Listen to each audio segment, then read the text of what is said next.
information. A buffet of breakfast. From news headlines review, current affairs to social issues. Entertainment, sports, and all the trending stories live on our mobile app and across all socials from Monday to Friday 7 a.m. to 10 a.m. With me, Pakwesi Omare, Regina Bliss, Deborah Adoso, And I am Esinal Fiagbedu. This is Ghana Talks Breakfast Show.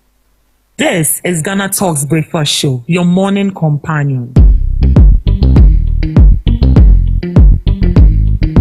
This is Ghana Talks Breakfast Show, your morning companion.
Talks Breakfast Show, your morning companion.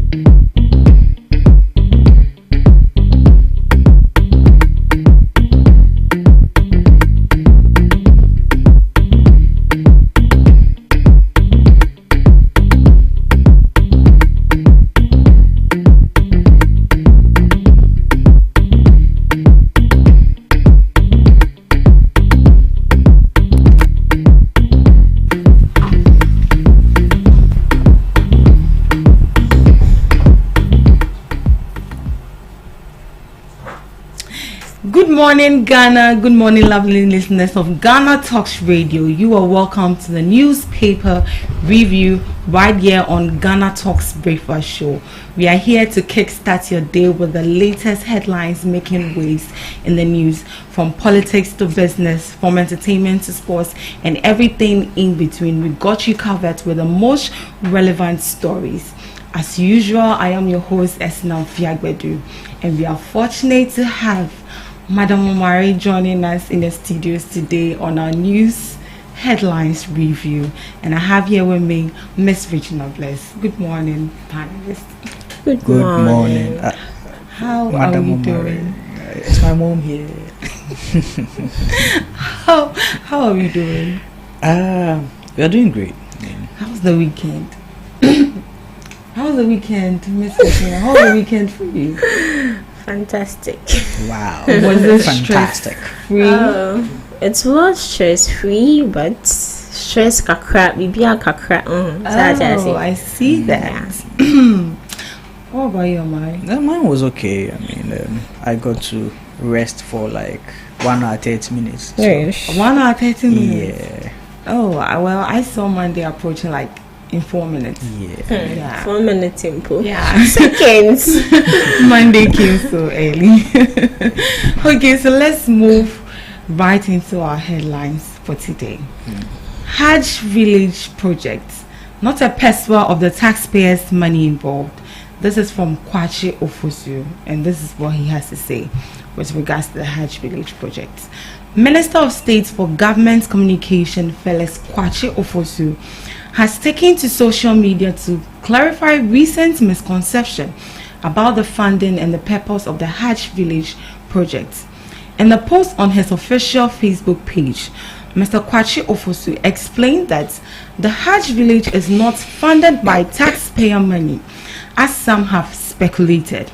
According to the post, the Hajj Village is primarily an airport terminal building designed to facilitate the check-in and processing of pilgrims embarking on the annual Hajj pilgrimage. The facility is owned and being developed by the Ghana Airport Company, and no taxpayer funds are being allocated to the project. President John Dramani Mahama officially inaugurated the construction of a new Hajj village on Sunday, March 2nd. This significant project is designed to enhance facilities for Ghanaian pilgrims traveling to Mecca for the annual Islamic pilgrimage. So this is what Felix Kwache has to say with regards to the inauguration of the Hajj village. What do you make of it? Well, first of all, I think that the Hajj village itself, we should be looking at its essence in the first place. Yeah. I mean, all this brouhaha of this and that and whose money is being used to fund it and all that, it's very necessary, which we need to look at. But let's also look at the essence of the Hajj village. Okay. What are they saying is the reason why they are building the Hajj village? They've realized that most often when the Ramadan or the Hajj is almost up, these people need to be at the airport and then gather themselves somewhere for the right time to leave to Mecca. They've realized that they don't really have an appropriate place to encamp before they leave. So they are trying to get them a Hajj village, something that can accommodate. And we know them. They have all these stuff that they need to pray at a certain point. They need to do this at a certain point. So if they get their own village, as they call it, it will make it convenient for them. So we need to look at the essence. These people are also part of the country. They are citizens, and their needs are also a priority to see. So no matter what we think should fund it or not, the essence is important. At least I think it's going to reduce the overcrowding at the airport as well. Exactly. It's not going to make the airports crowded and very As Madam Omari said, let's look at the essence. I thought you were about to say like the benefits we are as Ghanaians we are getting from these people. With the taxpayers' money, they can't use our money to build that thing for them. But no, even with that, even if it's taxpayers' money, Bridget, honestly, the Muslims, don't they pay tax? They do. Exactly. They do. So if we then are it means we Christians also they have to build a department. I think that was what the previous government was doing for us, but unfortunately, the national cathedral. No, it was his promise. An entire different project for the Hajj village. There's an entire different. We have the national mosque. That is what we can equate to the national cathedral, and even the national mosque wasn't built from the taxpayers' money. It wasn't. It was a Turkey initiative. So these people are citizens. We need to prioritize them as well. In fact, they make most of the population. Honestly. Madam Omari. So you think they are more than the Christians? I believe so. Oh yeah. I believe Muslims are more than Christians. I don't really have the facts, the figures, but I mean, Omodozu. Yeah, and I feel they even contribute even more than. For contribution. Right now, what are they contributing? What are Muslims contributing to we Ghanaians, and what are we getting from them? What are Christians contributing? Nothing. You think Christians? What are Christians contributing? So, in other words, you are saying that the religious bodies have no essence in the nation or nation building. Is that what you are saying? Something like that. they'll come for you? No, really though. But with this, your friend is saying John Dramani Mahama collaborating with the Christian Council to help build the Agenda 11 project. Something like this makes sense. Okay. But to take taxpayers' money to go build a different thing altogether for Muslims just because of overcrowding or something. Me, when I saw it, first of all, I thought it was taxpayers' money, so I was waiting for Monday to come so that I come and see my mind. Because first of all, we are not even seeing top in this economy thing. Then you go and take another money that you are going to build another project. So you think that it's just because of overcrowding? Aside overcrowding, what else? See, easy access and out. Have you been to the airport during the pilgrimage before? No, really. You would have realized that the complaints is not even coming from the Muslims who are traveling. It's coming from the ordinary Ghanaian or traveler. Because there are many. Okay. There are many who travel, and once they go, and they travel with a lot of things. Yeah.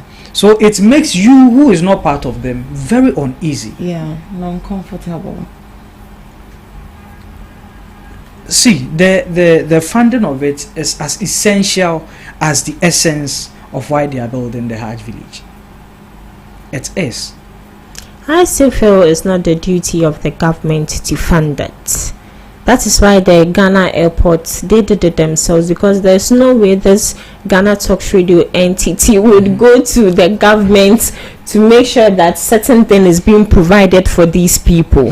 See, as a government, that is why John Dramani Mahama reduced the price of the those travelers. Yes, we get it, but that is the best you can do. As a government, every institution, it's and their convenience. Is your priority. You need to look to it. Okay. Irrespective. Yeah. You need to look to it.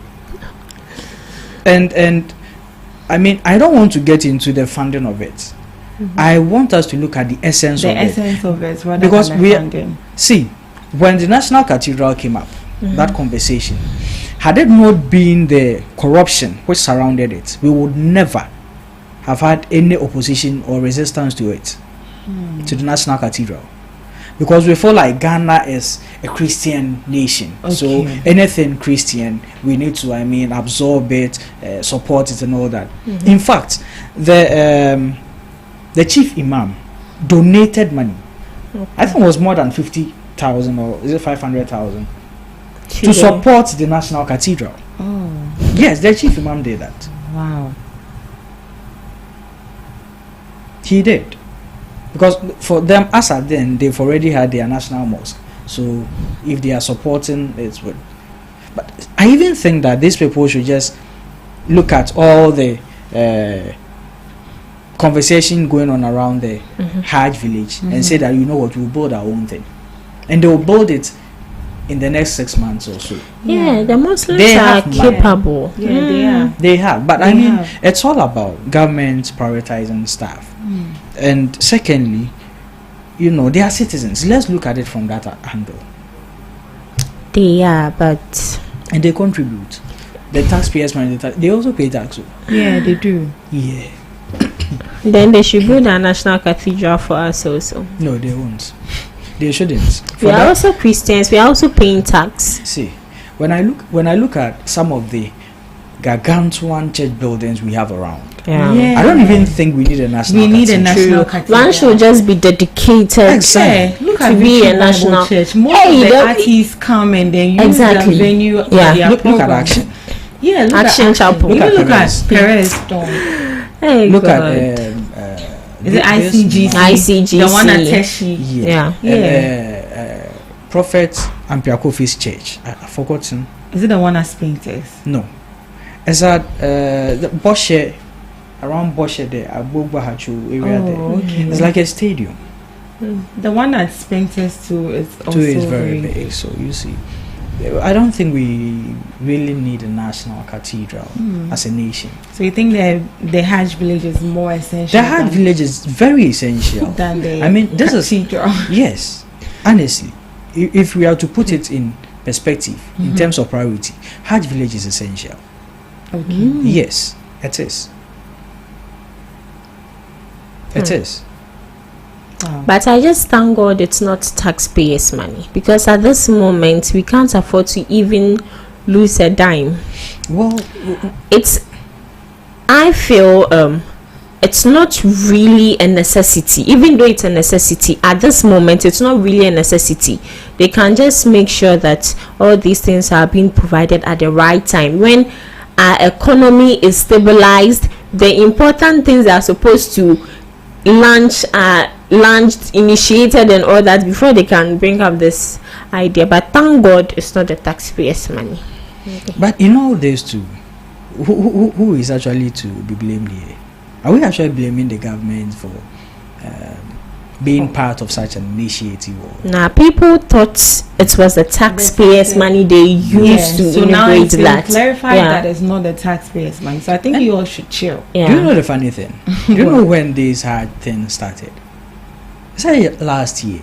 Okay. Yeah, it started last year. Yes, That under was what I the read. S4 administration, and just because Mahama involved himself this time around, they think that It's a taxpayers' money. And it is good it's been clarified Yeah. now. well, Yeah. even the clarification doesn't satisfy some of us. We've heard it before. The National Cathedral, it's not from taxpayers' money. So, Seriously, hey. They should bring the If a Ghana politician airport. tells you to look up, Look down. you don't know. so you think they should bring receipts Yes. Oh yes, Yes. they should. before Yes. you guys will believe? True. Of course. Because what did Nanado say? Wow. He even boldly said that it is his promise he's making to God. I even thought So he that was money should be from your own pocket. exactly. And not- exactly. Not That's what I was government actually purse. At the expecting. point, I think Hey. they were taking dues for the cathedral. See, churches donated money. Yeah. Whole lot of Yeah, money. and I think they need to come in accounts for Yeah. that. Yeah. So thank you for your submission. Moving on to our next headline, we have Mama has made governance look like a chief's palace, open to all. This is from Dr. Tanko Computer, Acting Chief Executive Officer of the Ghana Investments Fund for Electronic Communication. Dr. Rashid Tanko Computer has noted a stark difference between President Mahamad's administration and the NPP and the previous NPP administration. Dr. Tanko asserted that while the seat of government, the Flagstaff House, was made to appear like a forbidden place, barring any access under Akufo-Addo's administration, President Mahamad's governance has changed the narrative and perspective. According to Dr. Tanko Computer, the Flagstaff House is like a chief's palace now, giving access to all Ghanaians irrespective of political affiliation. He said President Mahamad's government has accorded much respect to Ghanaians than the previous administration. Do you agree with him? 100%. Saying that Mahama has made governance look Madam like a Omari have to agree. This one Why they should have I to agree. I mean, we're all is he here. indirectly telling us that the previous government wasn't a listening Yes, government? And then, they were not a listening government. why do you say so? Madam Omari said that we are MPPs. We are not MPPs. But why No, do we are you say so? NDCs. Based on what Hey, we grounds are did you NDCs. make that assertion that the previous government wasn't a listening government? That's what Tanko said. Yeah, that from him, that's what he's saying. And now he's saying that what the Mahama has made the governance look like a chief palace. Now And the it's Jubilee very House open. is very open. and that is where I'm really interested in. We were here when Akufo-Addo actually opened the doors to Mick Mill to come to the Jubilee House. And we said we've never heard it before. If he had shut him out, they'll be like, hey, make me you don't even know the investment he could have brought, and he didn't open it up to him. So someone does it, it's wrong. What investment did Meek Mill bring to Ghanaians? So far, all the people that we've heard the president open the doors of the Jubilee House to, what investment have we heard them bring on? Seriously, do you want to do this now? We haven't heard of anything. Exactly. But wait, I don't know if that has both maybe the number of people who come to Ghana, maybe just to come and see how the Jubilee House looks like. I can just. But with Meek Mill's on it was disrespect. How? How can you enter seats of Ghana?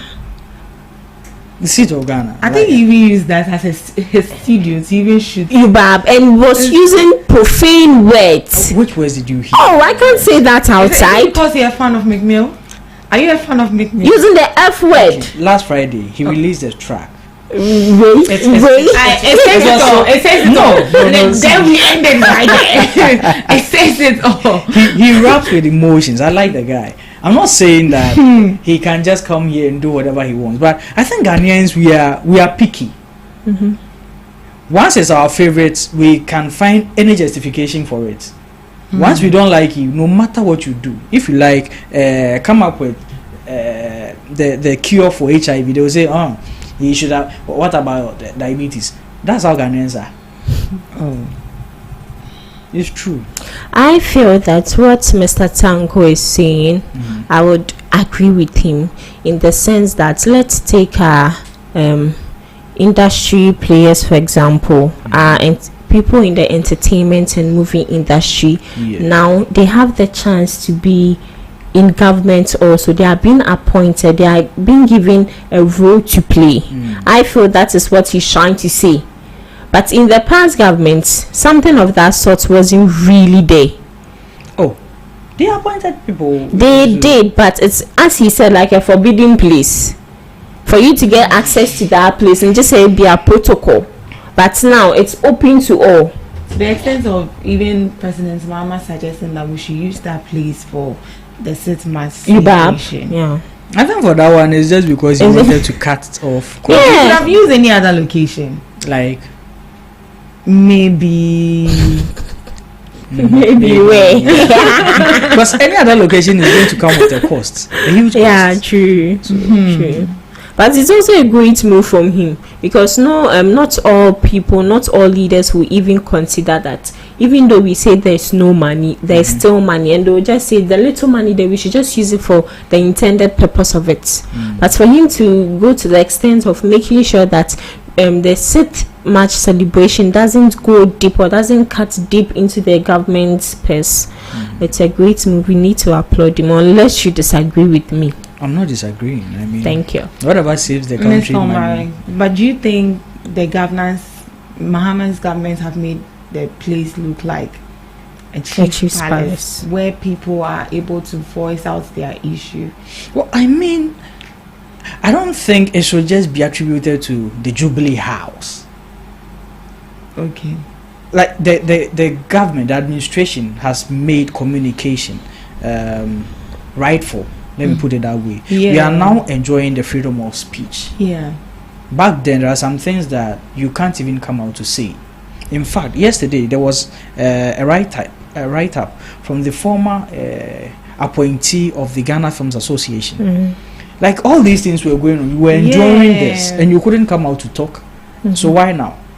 Because everybody feels like you'll be arrested. Exactly. Yeah. So I mean, yeah, in some cases, they've opened up the space for everyone to feel free and courageous, bold enough to share whatever they have to share. And in that sense too, I've realized they've really released some battalions that whatever misinformation, just because you have the space to talk, you can't just come and lie. They will come and rebut it right now. Yeah, true. I think that's something that, so it's a good thing in a way.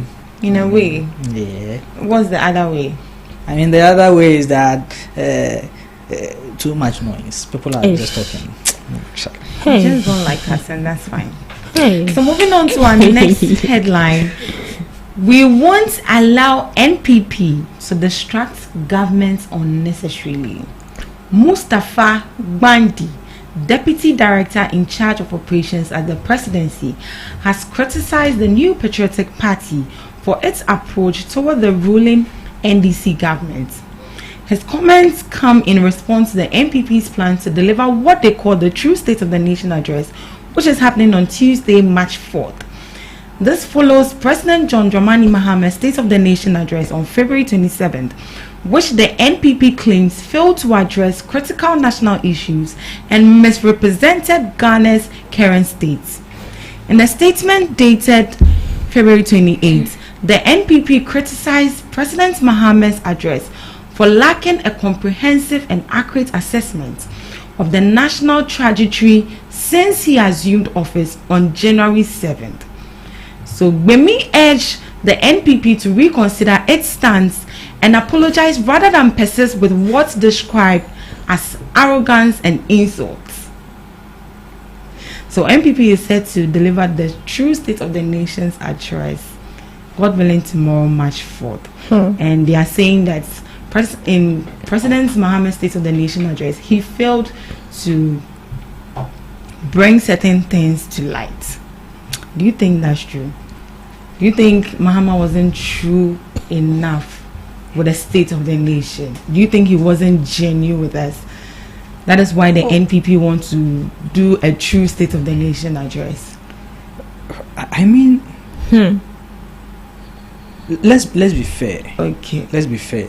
This time I'll be fair. Okay. I mean, I've always been fair. I mean, Okay. here, so let me continue being fair here. I know Regina will try and Because dispute I that. knew that he would say something. Right. Let's hear from See, him.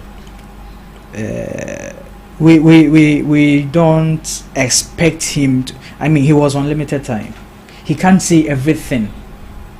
Lace and boots. Okay. I think he outlined or highlighted The major most ones. essential ones to us. And secondly, whatever the man said, surprisingly, most media houses have fact checked him, and none has come out to dispute a single thing he said. Okay. So I don't know the true states that the NPP has that we don't know. Okay. Honestly, because looking at how governance is right now and how everyone has found interest in politics and government, that the little thing, they just pick their phones or go online to look at the figures or the facts of the subject matter. Okay. Propaganda is not going to stand. It's not. No matter what you feel like you can come to say to disrupt or dispute what the president said. I mean, people have fact checked him. They've come out clean. So what are you coming to say? That he lied? It's even a disrespect. Agenda 111. He said none is operational. Yeah. In fact, I watched Kojo Sheldon's podcast over the weekend, With- and they, Is it with, Asifwa, Yeah. and he couldn't answer a yes or no Or question. no question. Yeah. I saw that. Do you have some operational? Is that let's look at the? I mean, we should No, look at it what? doesn't Look at what? What are we looking at? Yes. So, what the true state of the nation for me, I think, is been delivered. Any other thing that's coming up is just coming to taint themselves, Yeah. rather unpopular to the Ghanaian people. Okay. Ms. Vijaya. First of all, say our president.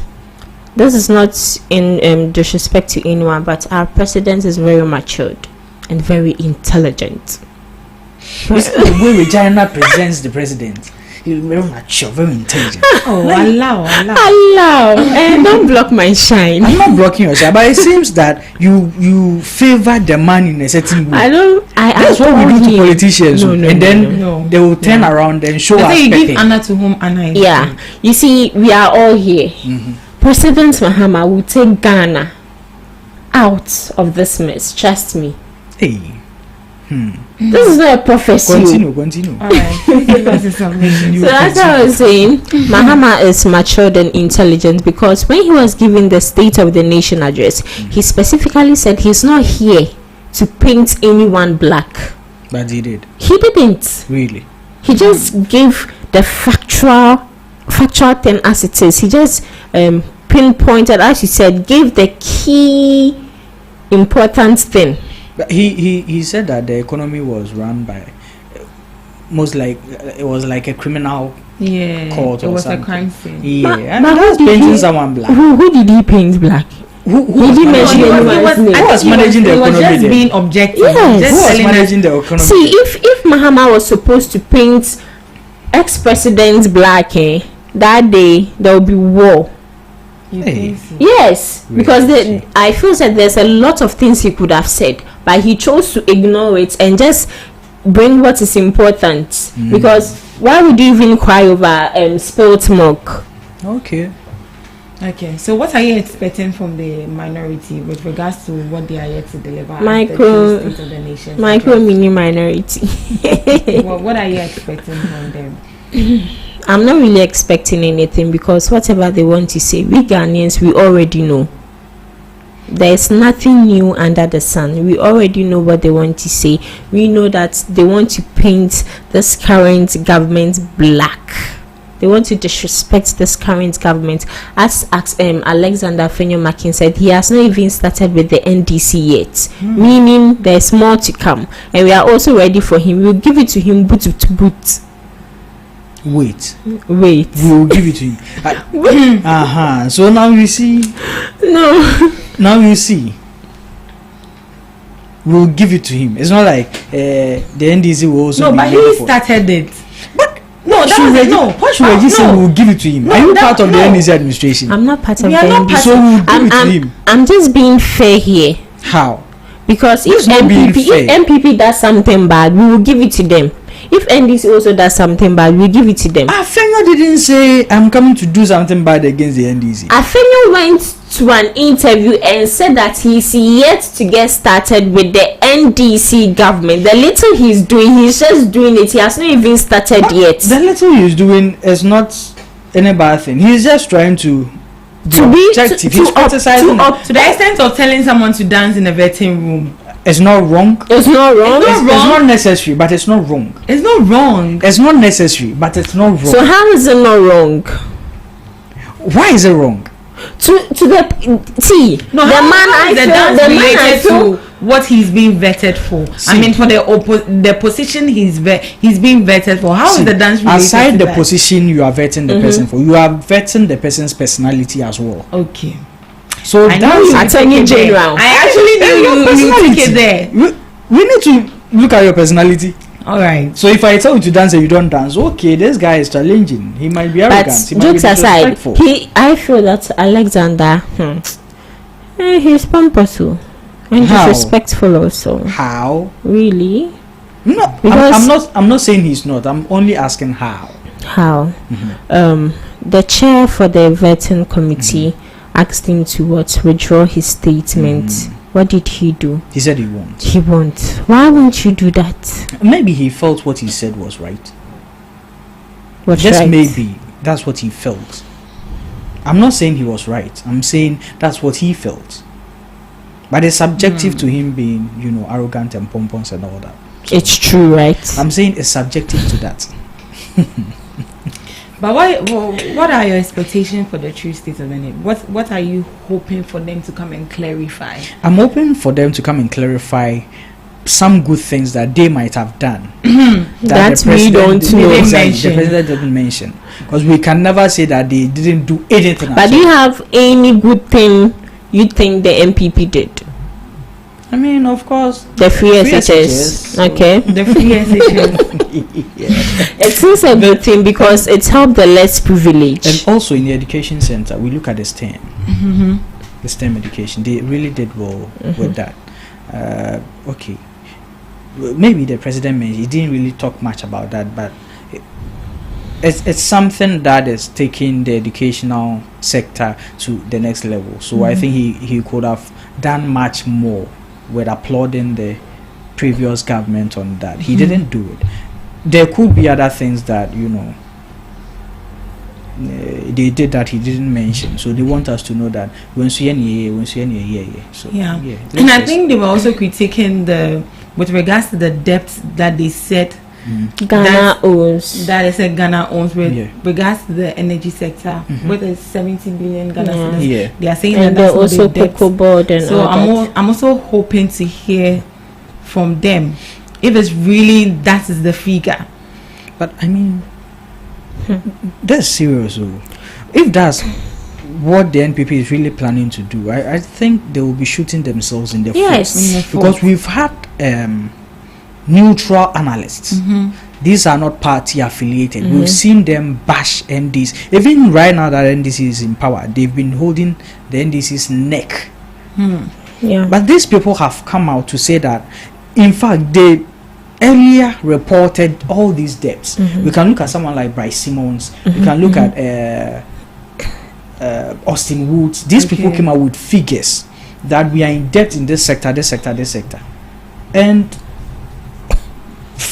fairly said whatever the president came out with was it's true. The same thing they said. So for me, I'm hoping for them to tell us if really the agenda 111 is in operation, because per the interview we had with the man on Friday, he was saying in Ashanti region one hospital is already in operation, it's already functioning, it's already working. So I'm hoping for them to come in. So I'm hoping for them to come in. It's bad. And what they use that money for? The 400 million, exactly. Which could have built like 22 hospitals. But even with that, see, no, it seems we don't know the value of money as Ghanaians. Let's be honest. 400 million, 22 hospitals. Looking at that hospital that we are seeing, 400 million, we are joking. That's a lot. That is a lot. We are joking. $10 million. Let me put $10 million. That hospital, looking at that structure we are seeing, $10 million can build 20. Yeah. So just imagine $400 million. What are we talking about? So we are hoping to hear from them as well. I feel they should rather shut up, because with what they are about to do, as you said, they would rather be painting themselves black and shooting themselves. Yes, in the legs. Because what exactly are you coming to say? And also, if truly they are about to talk, they shouldn't just come to stand there and talk without any evidence and all. Yes, we need figures so we can at least we have the script of the State of the Nation address from, so we can compare if really who was genuine with how the state is. So moving on to our next headline, we have minority boycotts parliamentary orientation in Ho over cost. The minority side of the parliament have staged a boycott of the 3-day orientation training program for members of parliament of the 9th Assembly under the endorsement of the Parliamentary Training Institute. Mr. Roxon Nelson Dapemekbo, the majority chief whip, disclosed this to a section of journalists covering the orientation program in Ho, saying the minority had indicated their non-participation. Mr. Frank Dompre, the minority chief whip, announced in the chamber on Friday that the cost-cutting measures should be considered for the venues for parliamentary training, in line with President John Dramani Mahama's policy on such measures. He stated that the orientation should be done in the chamber to cut costs, rather than having to travel to Ho and staying for 3 days with its associated cost implications.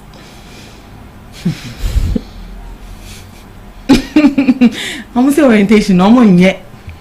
They won't do it because it's too costly. But are they the ones paying for it? Or is it taxpayers' money? I mean, all these things. Obviously. Yeah, it's taxpayers. It's our money. But, I mean, we are. Are we really hearing this from the NPP today? We are talking about people who dug a hole with $58 million. We are talking about people who don't want to go for orientation, who rented a private jet for the person to bath inside. Come on. and they don't want to go for orientation and go and learn. Well, he's saying that it could have been done in the chambers of the parliament. But so do you think travel? It would have been done there? It shouldn't be. I don't think it should be. I don't think just because we are cutting costs doesn't mean we shouldn't prioritize certain things. In fact, there are people who really need training.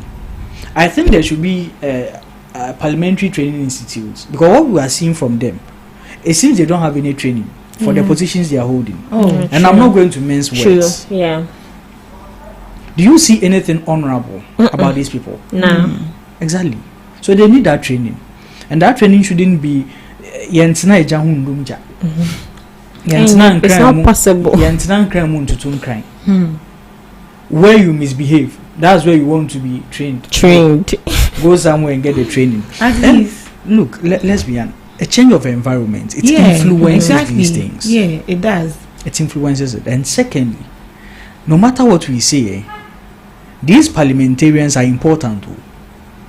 These MPs it's just because they are not holding themselves to the pedigree that they should. That's why we can just say anything about them. But these are the lawmakers. Someday, if Parliament should gather and a bomb should strike them, there's no leader. There is no leader. The leadership from the president goes to... Is the Speaker of Parliament? From Speaker?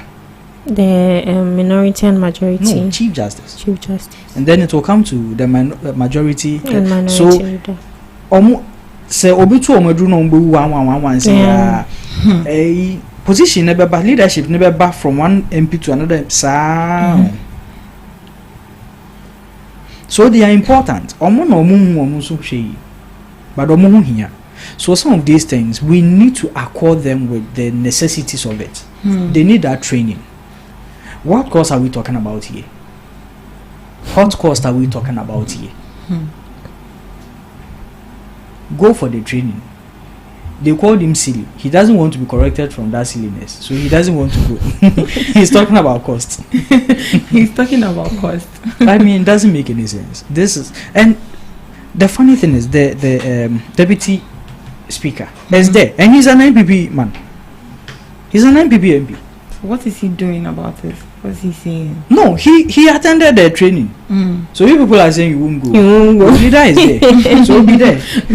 Still conduct your silliness. I think they play too much. Seriously, that is why they need the training. They play too much. Because being an honorable doesn't only limit you to your coat and your tie. As he said, they are respectable people in the society, but they are portraying attitude which doesn't show that these people even respect themselves. So how much more can we, the ordinary citizens, even respect you? And from the way they are even doing things, they make it look as if anyone at all can be an MP, can be an honorable. Something cheap, which is just that you just take it then. What I heard someone say was, it's a voluntary work. We 2032. I think please, we need a national cake. We need a bit of it. 2032. Because what these people are doing there, it wasn't necessary. I think they should just abide by it and then just go for it. It was just a 3-day, so they can't compel themselves for just 3 days. I feel it's the leader is their problem. Alexander, the majority leader. Yeah, I think he should be the one to. Yeah, led by example. So yeah, he's just. And if he's being stubborn, how will the followers also? Yeah, because when you disobey his rule, obviously, parliament. I mean, he's the leader. Yeah. So what he says is what they all follow. You might not even agree, but you have to follow. You have to follow because that's what the leader wants. So I think they need to bear in mind that whatever they do, people are looking up to them as mentors and then father figure and all of that. Sure. So I think they need to speak to the leader, which is Afenyo Markins, to call his people to caution them. He is the one to be cautioned, not his people. So they will speak to him and then he will tell his followers to also comport themselves just for 3 days. I mean, at the end when you were in power, you didn't do that. Assuming they were in power, V8, funyanyanya, they like to be in a jacuzzi and all of that. And now they are complaining, of course. Go and learn keke. Talking about some of their silliness and all, there are some MPs who are also doing well. Yeah. I would want to use it. I've bashed them. Let me also commend them when they are doing well. Last Friday, we saw the Accra regional minister. I think she's also an MP, right? Yeah. And she led the traffic light.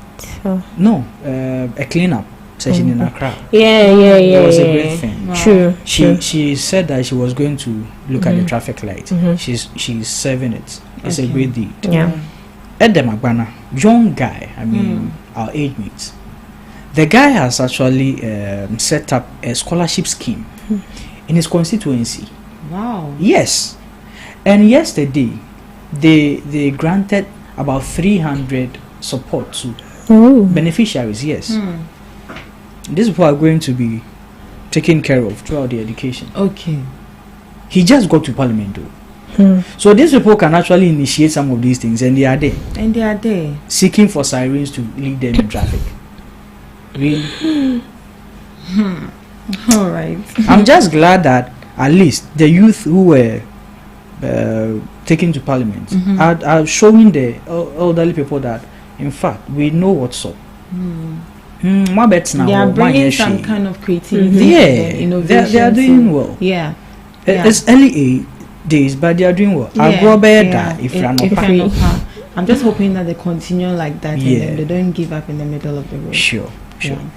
So kudos to Adam. Yeah, kudos. And please, minority, please comport yourself. It's just for 3 days. We beg you. Not just the majority too. They should comport themselves. Yeah, please. Be good friends. But you know, out of parliament, they're actually good friends. For friendship, I don't want them to be friends. Once they become friends, they can't hold themselves accountable. That's true. Yeah. Ghana, we don't understand friendship. Really? Your friend should be the one to hold you accountable. Okay. Charlie, what you did is wrong. But here, it will take hate or strife to question someone. Or you're down for now, you'd be anything. So we don't want friendship in parliament. We beg them. They should just comport themselves. Yeah. That's all. Moving on to our last news headlines. Jocelyn Dumas appointed Deputy Director for Diaspora Affairs. Actress and media personality Jocelyn Dumas has been appointed as the Deputy Director for Diaspora Affairs under President John Dramani Mahama's administration. Her new role will see her assisting Kofi Ochidako, popularly known as KOD, who was appointed as the Director of Diaspora Affairs last week. Jocelyn Dumas' appointment further reinforced the government's commitment to strengthening ties with the Ghanaian diaspora, fostering investment and promoting culture and economic collaboration. With her extensive experience in media, entertainment, and advocacy, she is expected to play a key role in engaging the diaspora community and driving initiatives that benefit both Ghanaians abroad and in the country. So, congratulations to you, Jocelyn Dumas, on your appointment as the Deputy Director for Diaspora Affairs. Do you think she's competent enough to hold this position? First of all, the news has been debunked. It's been debunked that it's not true. It's fake news. That is fake news? Yes, she hasn't been appointed to any position. Secondly, let's even look at that position. Director of what? Deputy Director for Diaspora Affairs. The director itself is not in so many ways actually needed. Let's put it that way. You mean KOD? I mean, not KOD per se, but that position itself. Why can't it fall under foreign affairs? Yeah. You think it will fit better under the foreign? It should. We are creating so many portfolios to what? Please people to, I don't know. Yes, I know this position was there before this administration came. But we didn't see anything of its benefits in the past government who actually created this position. The home of return something. The year of return. We saw people come in. All these Hollywood actors came in. Some of them actually wanted to come and build a movie village in Ghana. Do you know why they ran away? Why? Because of the taxes. Now they are building it in another African country. Wow. They held it was an interview. I watched it, and the lady was like, "Oh, I forgot. She's a big time Hollywood actress." She was like, "The taxes that they were supposed to pay." Rita Dominic? No, Hollywood. Hey, maybe they are not. She said she was shocked. It's like, we are doing something for your country, and you are charging us for doing you a favor, which is true. Which is so true. So far, this one has come. They are even giving them chieftaincy titles. Yeah. In some, what have they done there? Yeah. What have they done there? Not even a single school block. So all this diaspora then is it really necessary? So you think it should be scrapped at all? For now, let's say the previous administration didn't really make it beneficial to the state. And let's even the see previous what administration, I feel they didn't really focus on the creative industry. even the diaspora is not more of creativity. The creatives, there are people who come in who are not even in the creative space, but they still come in, and they are well to do, who can actually invest in the country. What investment have we seen? Look at Michael Blankson. Yeah. He built a school. He built a school. The money he used to buy bonds, haircuts, he graduated, received Sakura. Yeah. I think now he has received it. I think he has received it, and he has declared himself an NDC man. So you see, we should find people. It should be made attractive in a way that the diasporans come to invest, not just to come as what you are black, so you are coming to Ghana just because we are blacks here. Come with something. They've just been issuing citizenship to them for what reason? Now they are trying to build their own village. Yeah. So by the time we realize, they have their own states in the Ghanaian states. They buy their own things, do whatever they do, whatever they want to build, they will build in their states, benefiting them as a people. And then the Ghana itself is there, still lavishing in poverty and in need. That's not what we are looking for. Diasporans come and live amongst us, experience us. So let us also experience you. They shouldn't come and go. I mean, then what's the essence of that? Then you can just come as a tourist and go. Yeah, and also, as he said, the diaspora is not all about the creative act industry. It should also be under the foreign affairs. So I feel these two people should come together and work hand in hand. And that's why I don't even support the appointment of a deputy director for deputy for what?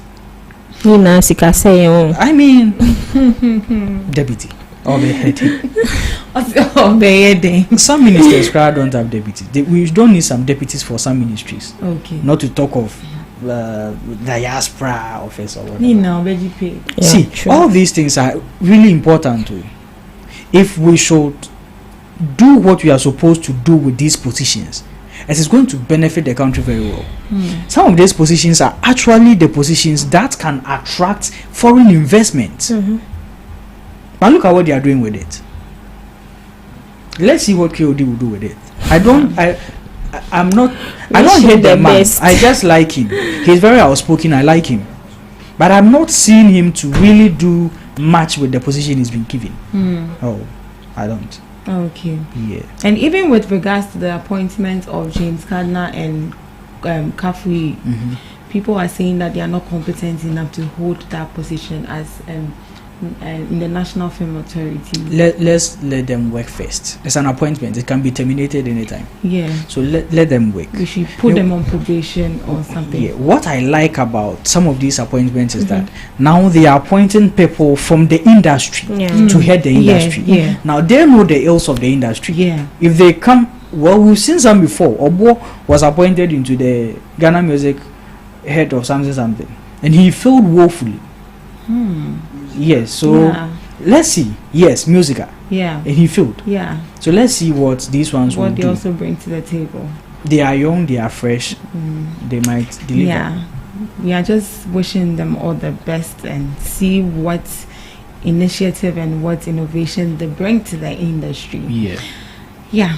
Thank you so much for your submission. This is where we draw the curtains for news headline reviews. Thank you so much for joining us. Up next, we have Today in History with Miss Regina Bliss.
Hello lovely people, so it's time for Today in History. And did you know, live on Ghana Talks breakfast show, I answer to the name Miss Regina.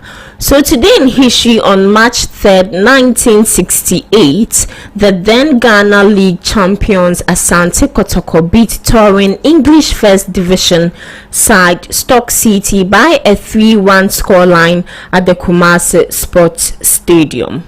Away from that, today in history 2018, English neurologist Roger Bannister, the first athlete to run a mile in less than 4 minutes, died at age 88. 1991, today in history. 25 years ago this week, 4 Los Angeles policemen, 3 of them white, were acquitted of the savage beating of Rodney King, an African-American man, caught on camera by a bystander. Graphic video of the attack was broadcast into homes across the nation and worldwide.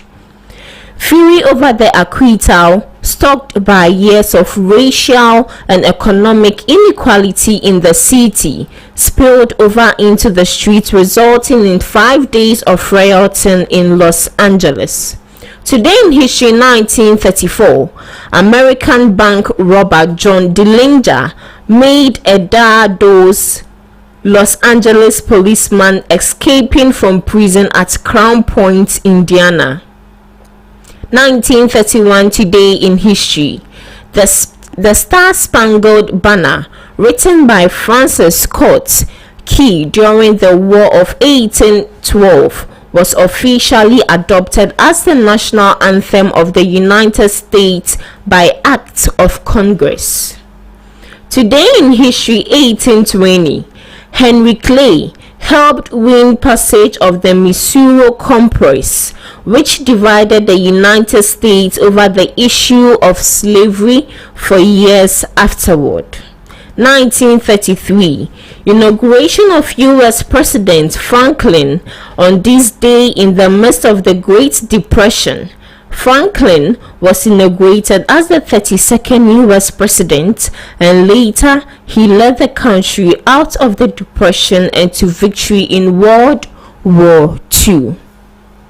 Today in history 1982, Canadian jurist Bertha Wilson became the first woman appointed to the Supreme Court of Canada. Moving to some did you know fact for today.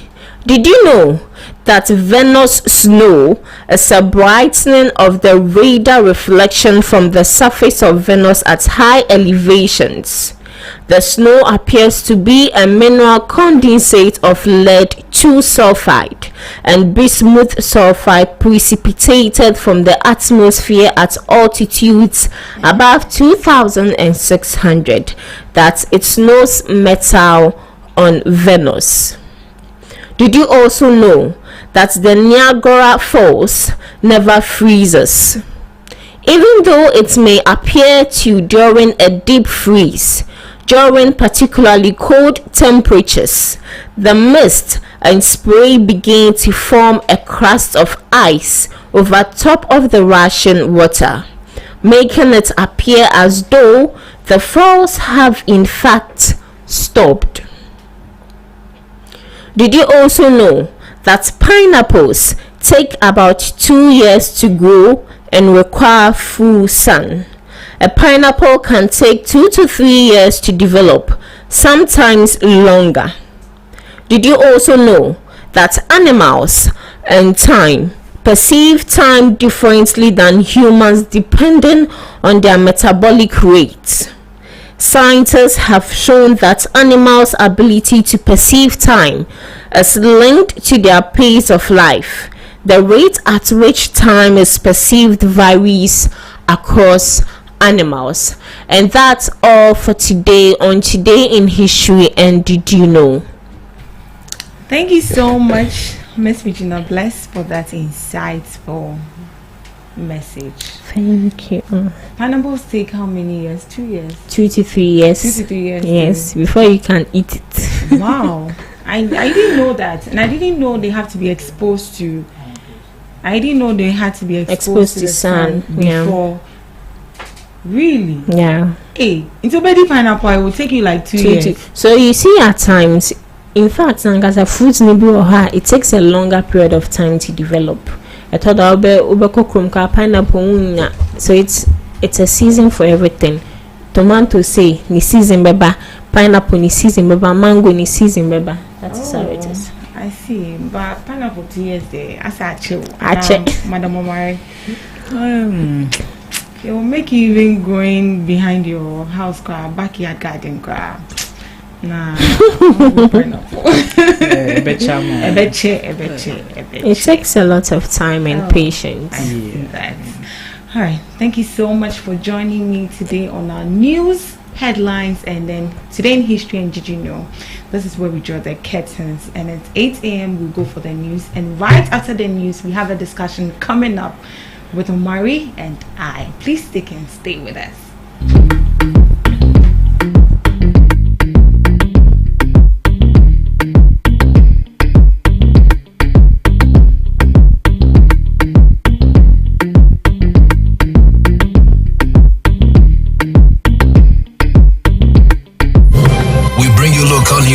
Business news, international, sports, and entertainment news. Right here on GTR. Good morning and welcome to the Daybreak News on Ghana Talks Radio. Coming up, we will soon expose hidden corruption and crook deals. Monday, we will airlift 5,000 Ghanaian pilgrims to Mecca for Hajj. President Mahama: without the church, crime and immorality would be worse. Mahama and fire ravages Netco warehouse in Tamale. This business, sports and showbiz is coming in this morning's bulletin. The news will be read by Awin Temi Akansukum. Now, the details. Mustafa Bande, Deputy Director in charge of operations at the presidency, has reaffirmed the National Democratic Congress's commitment to prosecuting officials from the previous administration who are alleged to have misappropriated state resources. Speaking to City News, Bande stated, "I know that President Mahama is committed and the party is solidly behind him to do that which Ghanaians have brought us to do, including prosecuting those who have stolen from the nation." He cautioned the new patriotic party that no one would be above the law, warning that even former President Akufo-Addo could face house arrest if necessary. Bande further stressed that the NDC would abide by the legal framework set by the NPP and advised them not to protest when the processes unfold. He revealed that in the coming days, corruption and dubious deals hidden within ministries, departments and agencies would be exposed. Accusing the former government of large-scale corruption, Bande asserted that legal action will be taken against those involved, including former President Akufo-Addo. Now, President John Dramani Mahama has announced plans to airlift 5,000 Ghanaian pilgrims to Mecca for Hajj this year. Speaking on the matter at the sword-cutting ceremony for the Hajj village on Friday, February 28th, President Mahama emphasized the importance of adhering to a set deadline for payment and ensuring that all necessary arrangements are in place. He highlighted that a pre-finance arrangement has been facilitated with a local bank, ensuring that all deposits for accommodation, transport, and other facilities have been paid for.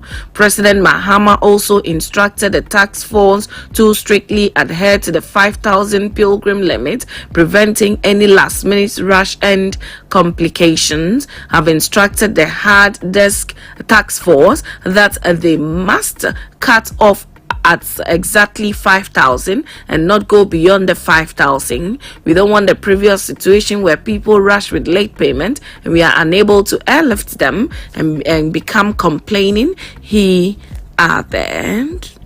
Now, President Mahama has addressed concerns over the rise of immorality and crime in Ghana, despite over 90% of the population identifying as people of faith. He argued that without the presence of the church, the situation could be far worse, highlighting its crucial role in upholding moral standards and guiding society. There is an often hard argument that while more than 90% of Ghanaians profess to be persons of faith, immorality and crime are on the rise. And my answer to such people who make that argument is that the situation could probably have been worse if there was no church. He also stressed the need for unity among Christian denominations, warning that division weakens the church's influence. It is essential to ensure and emphasize the importance of fostering unity among Christian denominations. A divided church weakens its impact. Now, the Northern Electricity Distribution Company NEDCO warehouse in Tamale has suffered a major fire outbreak. The situation has since been brought under control by firefighters. Electrical gadgets stored at the warehouse of the Northern Electricity Distribution Company have suffered some damages following the fire outbreak that started from a nearby transformer in the hours of 1400 hours. The fire has since been doused following the arrival of the fire service to the warehouse. Speaking to Channel 1 News, the public relations officer of NEDCO, Maswell Kotoka, indicated that the damage caused to the transformer is not expected to cause power cuts to any part of the city except for the warehouse where the fire broke out. Supply to the warehouse has been affected, and so the warehouse itself doesn't have power, but we are working around to see what we can do. We believe that it has not affected any outside institution for now, he stated. Public Relations Officer of the Ghana National Fire Service in the Northern Region, ADO2 Hudu Baba, told Channel 1 News told the fire had been brought under control. A fire tender would be stationed at the site to ensure the blaze does not resurface. According to him, the materials involved caused the fire to spread aggressively, leading them to deploy other means of bringing it under control. ADO2 Hudu Baba added that water shortage as a major hindrance to their firefighting operations. He lauded the timely intervention of the water company in supplying them water to fight the fire. We immediately brought 2 fire tenders, but because of the intensity of the fire, the 2 fire tenders weren't enough to actually contain the fire. So because of that, we had to communicate with the water company for them to supply us water. He said insulators, transformers, high tension cables, meters, among other things, were affected by the fire. Now to business, the Ghana Real Estate Developers Association GREDA has urged its members to explore innovative ways of combining cement with other locally available building materials in their construction project. This call comes as retailers have raised cement prices by approximately 90 cedis per bag, following an increase in port tariffs imposed on manufacturers. Speaking to the media during the association's annual general meeting, the president, Patrick Ebobonfo, encouraged industry players to find alternative solutions to mitigate the impacts of the price hikes, he stated. Meanwhile, Greda has introduced an initiative aimed at addressing the mortgage financing gap faced by industry players when working with banking institutions. The association announced the creation of the Greda Investment Trust, which is currently awaiting approval from the Securities and Exchange Commission for listing on the Ghana Stock Exchange. He added the investment trust would acquire the properties once they are built and sell them to the public, enabling developers to recoup their income and continue their work. The president expressed confidence that the process of securing a license from SEC would be completed soon. Now, Ghana defender Abdul Momin has picked up an injury in the lead up to the Black Stars 2026 FIFA World Cup qualifiers later this month. The 26-year-old picked up the injury that is yet to be confirmed at the time of writing in Rio 1-1 draw with Sevilla in the Spanish La Liga game played Saturday match 1. Momin had been substituted in the 35th minute due to the injury and was replaced by teammate Aridani. Prior to his substitution, Momin had a clearance off the line, an interception and a blocked shot while completing 17 of 21 passes accurately.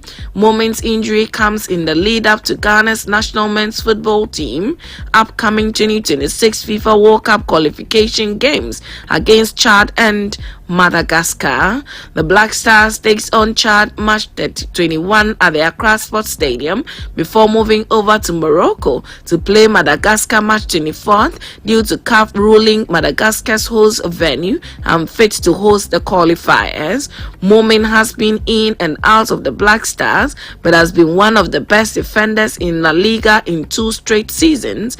He has 2 goals and an assist in 24 appearances this season.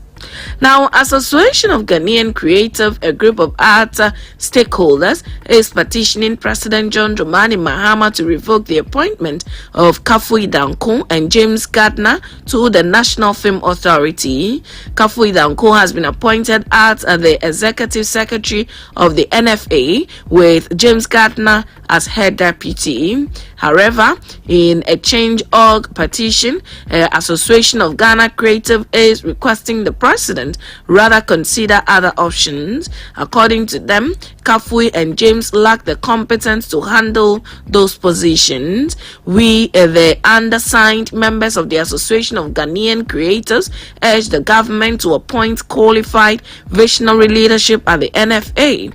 The institution must be helmed by a technocrat with deep industry knowledge, supported by a board of experienced creative professionals who can steer the sector towards revitalization and global competitiveness, the petition stated.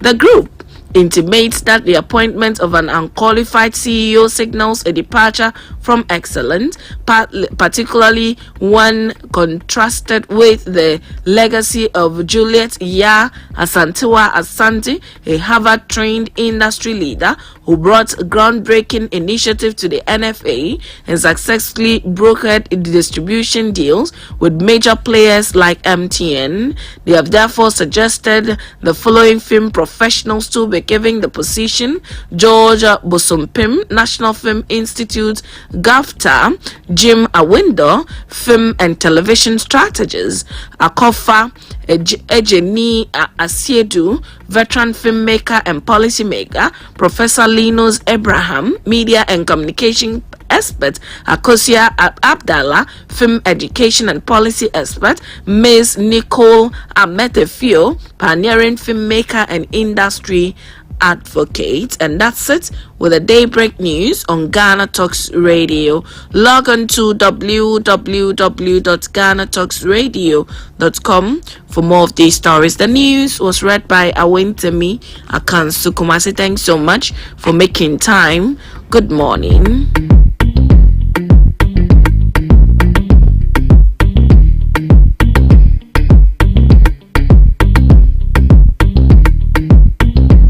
What do you want for breakfast? How do you want your breakfast? English breakfast, French fries. Koko nikosi alo komi kesheto. Wache. Well, Gobe is the real deal. Join us on Ghana Talks Radio. Let's serve you a buffet of breakfast. From news headlines review, current affairs to social issues. Entertainment, sports, and all the trending stories live on our mobile app and across all socials from Monday to Friday 7 a.m. to 10 a.m. With me, Pakwesi Omare, Regina Bless, Deborah Adoso, and I am Esinal Fiagbedu. This is Ghana Talks Breakfast Show.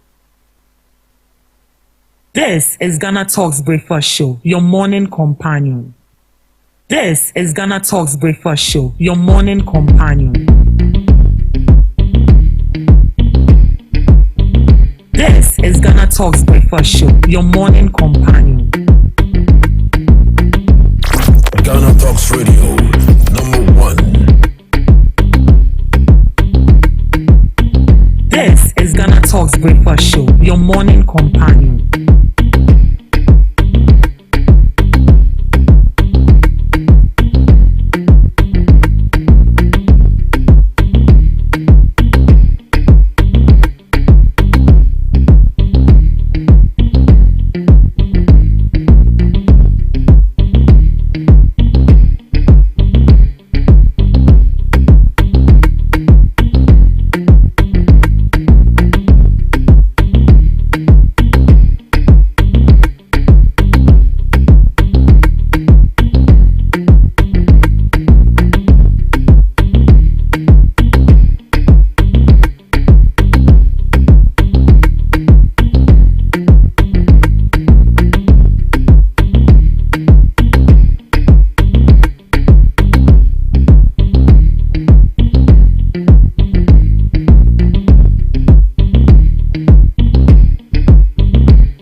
Good morning once again as we welcome you to the Ghana Talks Breakfast Show on Ghana Talks Radio. I am back here again, Pakwesi Omari, with my beautiful co-host AC Nam and my ever able, gentle, knowledgeable, respectful, the insightful Mr. Ochre Bexon. Good morning, Mr. Ochre. Good morning, Chief. How was your weekend? My weekend was cool, some seminar here and there. Okay. And then little family meetings. But in all, Elohim has been faithful to us. Elohim has been faithful to us. This is a brand new week, it's a brand new day, and it is also a brand new month, the Ghana month. We will be serving you all the jets, the histories, the come about of Ghana, our independence, whatsoever that you need to know about Ghana on Ghana Talks Radio. So keep following us, join our conversations on all our social media platforms at Ghana Talks Radio, at Ghana Talks Radio, at Ghana Talks Radio. You can also follow through on our WhatsApp line 0202 544 614, 0202 544 614. Earlier we came your way with the newspaper review. We brought you also the newspaper review was hosted by Esinam. Also the Ghana in History was brought to you by Regina Bless, and then we came up with the news for the day. Now we are ready to serve you the breakfast, and today we have some very interesting topics to discuss. We will be going on the phone lines to speak to some very knowledgeable and insightful men that we have in Ghana on some of these topics that we have. But before then, let's get into the first topic of the day. Mr. Audrey, treasure bills, their interest rates has dropped significantly. Okay. Significantly ever since the new administration came to power. Okay. And it has aroused some chatter in the financial sector, in the economic sector, as well, that indeed it seems that there is some sort of revolution happening in Ghana with this new administration. And what do you say about it? Because I think it has dropped from 29% to about 22%, which is a significant drop. 21 point. Okay. Wow. So I even increased it. 21.1%. 21.1%. That is some huge drop, It's a huge drop because one of the challenges we've had with treasure bills and all these bond factors has been the interest rate. It's been so high. It's been so high, and when it happens that way, it seems the nation rather runs at a loss. So now that it is dropping, it is giving a different signal altogether. So the chatter has been going on, but that's the figure we have now. Okay. What do you say? Thank you once again, and then good morning to your cherished listeners and viewers. Sure. From the corridors of Ghana Talk Radio. How do we embrace this good news? It's good news. How beneficial does it becomes to the ordinary Ghanaian business person? The sole motive of every business person is to make sure that we have that conducive environment, everything we put in place to help grow their business and to make the maximum profit that they all anticipate. So if this move is able to go the way that the ordinary Ghanaian can have confidence in the businesses that he or she is striving on, I think that is the way to go. And the government is trying everything possible to make sure that there is a boost in the Ghanaian economy or in the sector, especially those doing businesses. Okay. So measures that ought to put in place, which even some has to do with the T-bills that we use as a nation. They want to do the extremely possibility to make sure that it is economy that every business can strive, grow and survive. Okay. So some of these things is the business people that can best be in a position, this is a good move because it's come to complement the very good thing that we are doing in our businesses, or possibly there's going to be a little hinge due to this or that.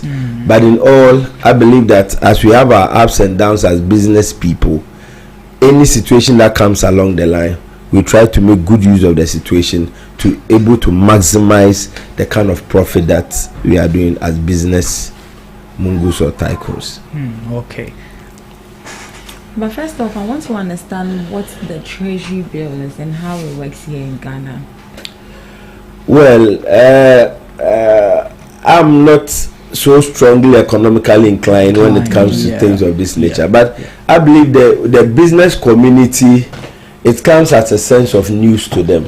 Okay. Whether it is guiding them in the business arena that they are finding themselves, and the prospect to which seeing it as positive or negative, depending on the timing that the T-bills issue comes out and how relevant it prevails in their business at a point in time. So I believe that the experts can help in throwing more light whether the drop of it is going to be a good news or possibly going to affect the nature of the business, because take it or leave it, every business person tries to inject much capital, and once it's injecting capital, there should be value for money. And what's the value for money? The profit that comes out of it. So if the T-bill 10 is able to maximize the kind of profit that he has injected so much into it, then that is a good news. That is a good news. Yes. Now, as oh, sorry. No, that's it. You are satisfied with what? Yeah. We are hoping to hear more from those who will be speaking. Great. Yes, and in regards to that, we will be going on the phone lines very soon to speak to Mr. Che. Okay. Mr. Che, popularly known as Mr. Kofi Che. Wow. He any other name you give to him, he wouldn't like it. Yes.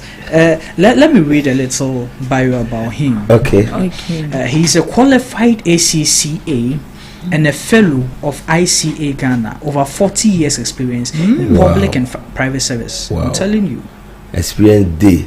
40 years plenty for the experience in the financial sector. He also lectured at GIMPA for 6 years. Wow.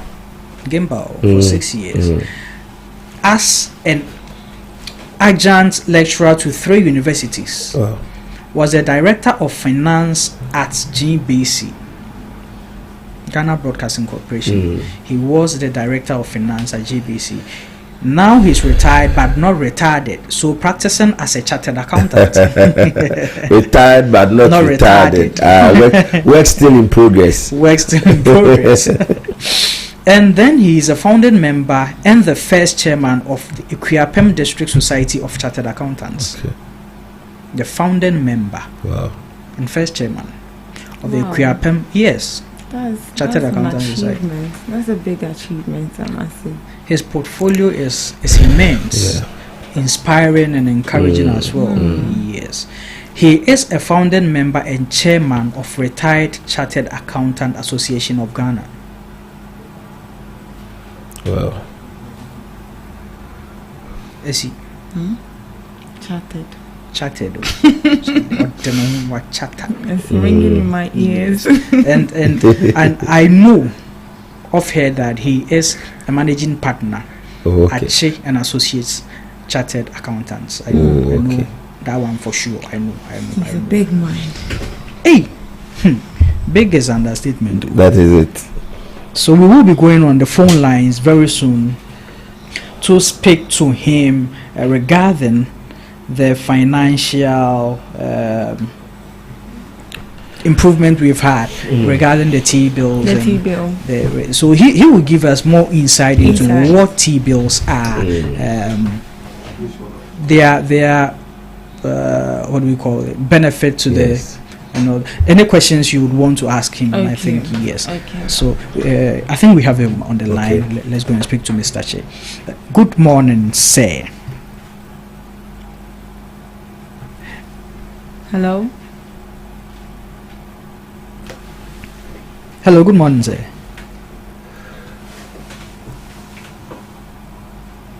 Hello.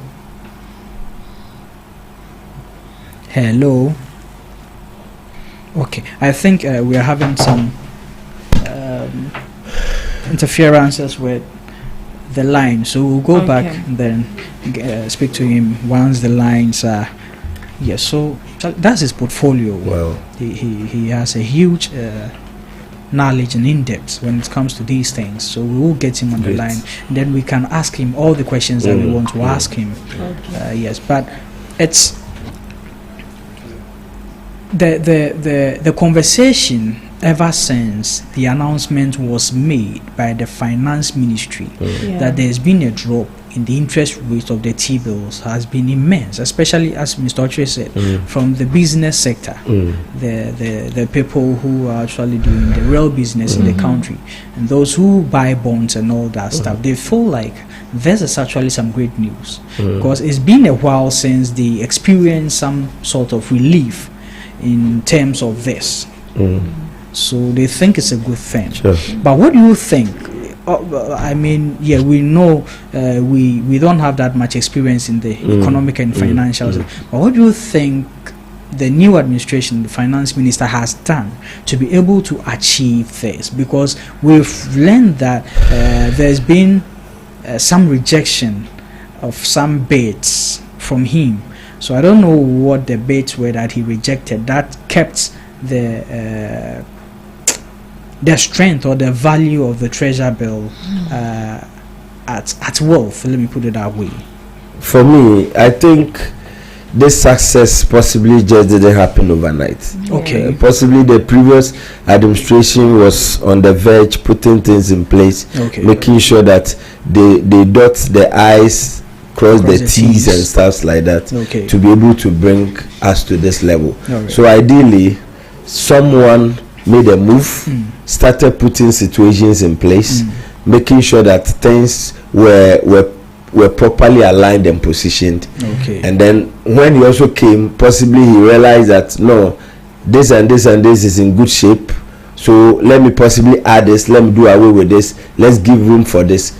Possibly that is what has brought the success that today we are all discussing. So I believe it possibly have a starting point, and as experience that he also has, he never slept on some of the things and then made sure that things were properly possibly and properly aligned to bring us to where we are today. So I think it's kudos. Possibly there was a starting point, or someone engineered it and then made sure that he came to follow the success story to bring us where we are today. So I believe it never occurred overnight. Someone somewhere initiated a move, and then as experienced as he is, he came to possibly make sure that it sees the light of day. Was Ato Forsen a part of the finance board in the previous government? I don't know how the parliamentary committee is highly structured. So sorry, Mr. Oche, I think we have hello sir, good morning. Hello, good morning, Daddy. Morning. Please, how are you doing? Good evening, baby. By John Debbie. Obi di ade gram ntia ma be dia lor fa ho. Ma me 5 minutes na mi nyewa na me mra. Me pa chew you. Ma 5 minutes. Me pa chew you. Okay, yes, so that's in order for us. We all have time for Mr. Che. He's attending to something urgent and he will get back to us. So yes, sorry. So like ideally, I don't know how best these various committees operate. I might have little knowledge, but because I'm not privy to most of the things that happens in the House of Record. But looking at his background and an experience, I would definitely will have the firm belief that he might have one way or the other a way or a say in some of these things. Previously he was the minority leader, and once he leads the minority, one way or the other he will be privy to how the economy and how things were structured and then how things are being done. So surely he will be on the table to be previewed to some of these happenings, whereby his expertise and then experience he can also bring to bear. So then we can actually put it that he being having a foreknowledge of some of the things that was going on in the financial sector, he actually prepared himself for the task ahead. And remember that in the time that he happens to be the opposition person, most of these things, if he's not the one speaking on issues, it is either Honorable Adongo. So he should tell you that he has experience over some of these things. Because for him to constantly engage the media when it has to issues of finance, he should tell you he's highly extremely abreast. Extremely abreast in the thing that he does relating to finances and finance. You are still with us on Ghana Talks Radio. This is Ghana Talks Breakfast Show. Let us hear from you. Let us get your comments, your views, and your suggestions on all our social media platforms and also on YouTube. Ghana Talks Radio, at Ghana Talks Radio, at Ghana Talks Radio. You can also follow through on our WhatsApp line 0202 544 614 0202 544 614. Today the conversation leading the entire discussion is on finance. Not so many people are so much abreast with financial know-how. So if you have any knowledge on all these things, you can also share your views on it so that we can educate the public as a whole on what you think might have been on the subject matter. Ato Forsen is trying to, take the shine, as the opposition is putting it, from the waves, but they think that all these things are because of some measures they put in place for him to come and meet. So that do you agree with that? Yes, like in my earlier submission, I said that I think this thing never happened overnight. He just didn't assume office, and then we are getting the kind of results we are getting today. Somebody somewhere initiated a move, start working around the move, and then he couldn't sustain office to continue, and then they were voted out. So along the line, once he came, measures, structures, policies might have been put in place that they were all rallying around it. So once he came, it was only proper that he continued from that angle. So where possibly he thinks we need to mend this, let's chip in this, let's do away with this, let's adapt this, that is what has brought us here today.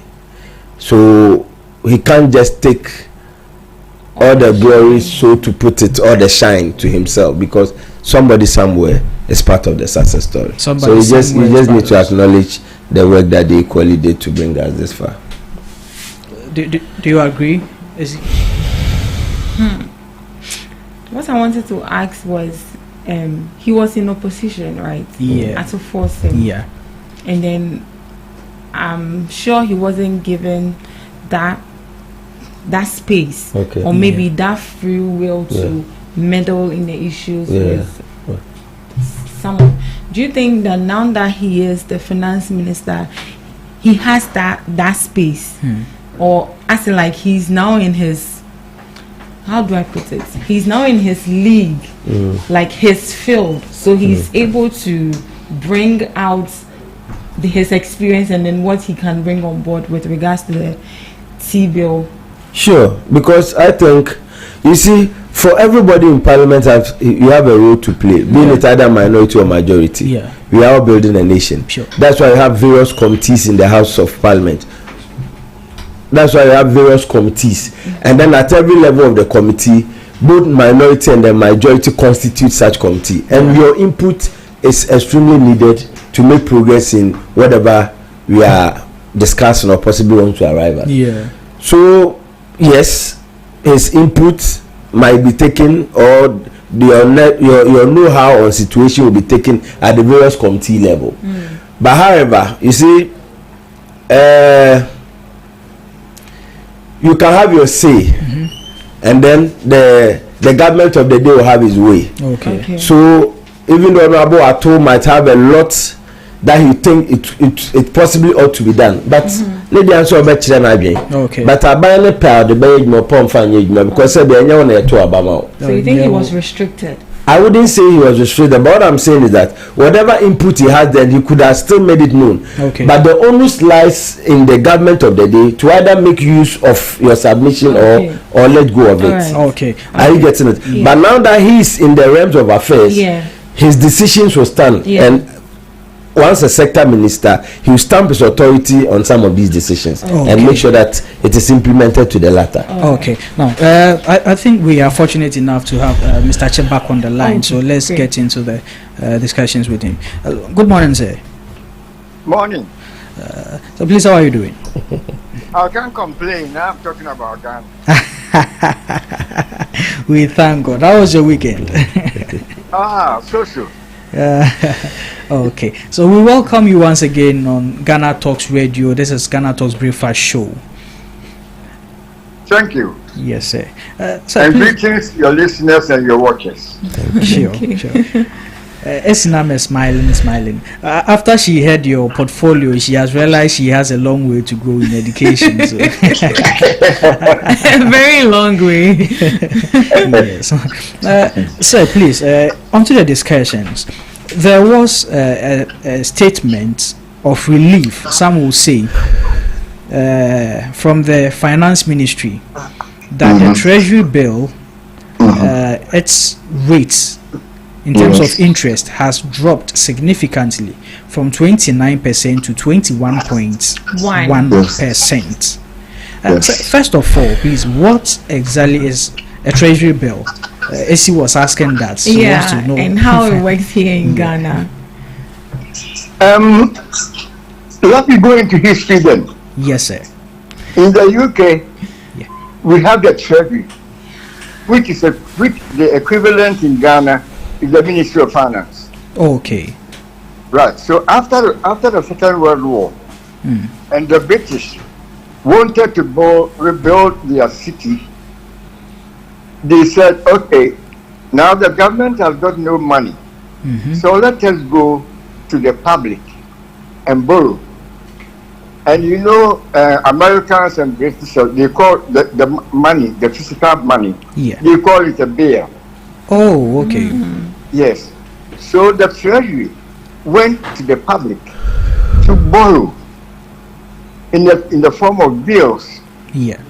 So I'll give you a promissory, we call a promissory note. Okay. That you give me your money as a private person, and then after 30 days, you can come for it plus interest. Okay. So that is how the name Treasury bill arose. Wow. And then it was brought to Ghana. So in Ghana, yes, what happens is at the end of in November of every year, yes, a budget is read. Yes. And even in Nkrumah's time, I never heard them having a positive budget, but always a negative budget, which means money has got to be found from elsewhere. Okay. So they will go to the public and issue them the treasury bills. Okay. Right. Now then the government will use it to use it to fund what it wants to do. Okay. For instance, up to now, when the new administration came in, yes, they issued treasury bills about 69 million. Wow. That's the public, 69 million. What they do is every week they come out and say we are tendering, for clarity's sake, yes, 7 million treasury bills. Okay. So if you are interested, then you go to buy.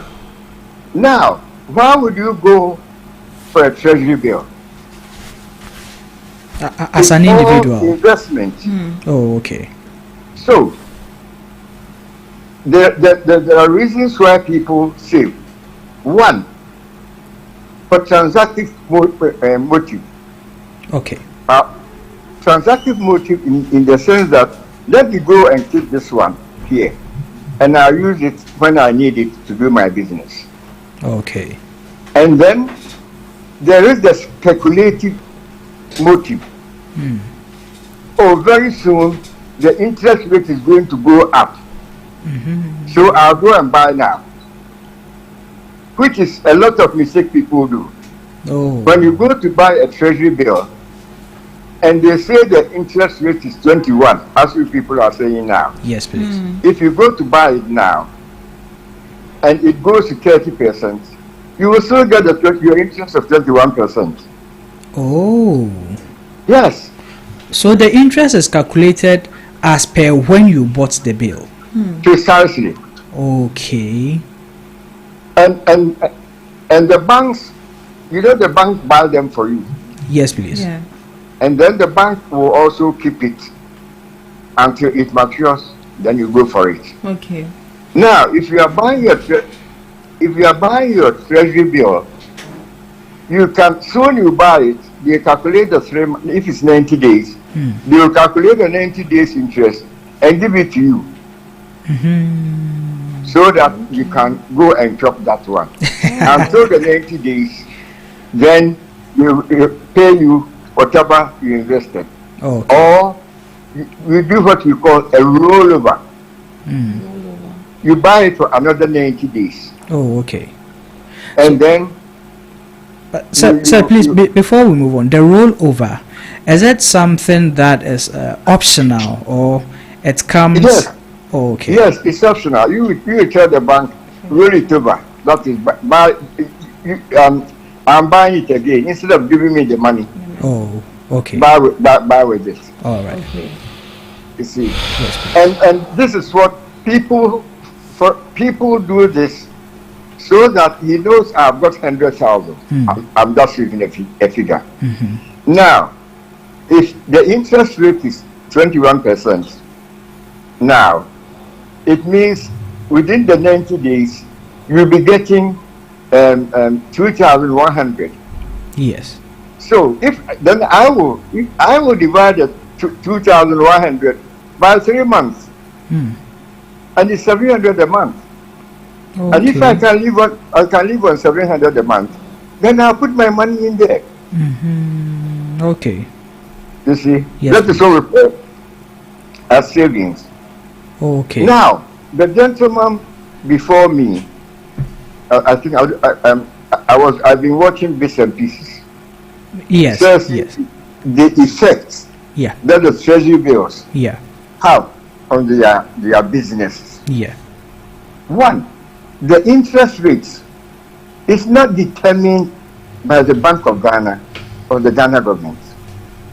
Every economy depends on demand and supply. Okay. You see, now I prepare kunkunti to sell. You know that's my favorite. I prepare kunkunti to sell. So if I realize that a lot of people are coming, then and then I'll increase the price. Okay.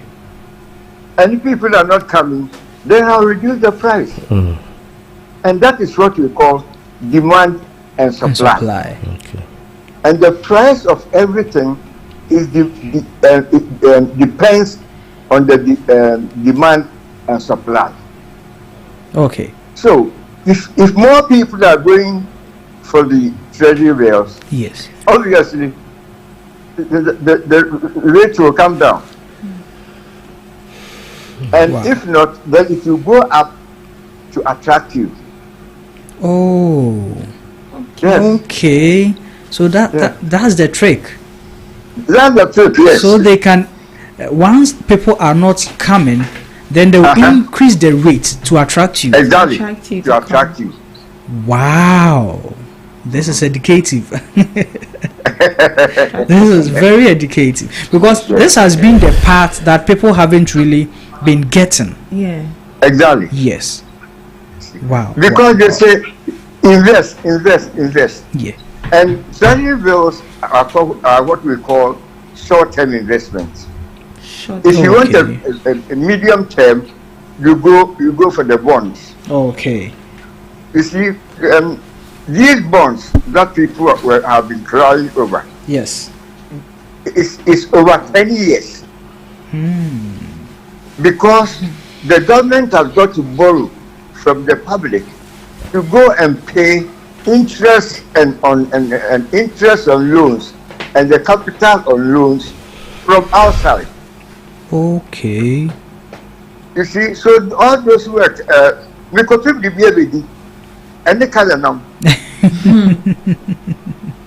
You see, yes. you're hoping to get big money. Yes. After the 10 years. Yes. And then look at the calamity. The calamity, yes. The shortfall and the I lost, but I lost wisely.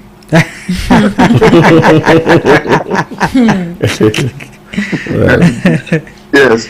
So basically, that is all what I can so far say about the treasury bill. Oh, okay. So, sir, please. I'm ready for any questions. Okay. Yeah.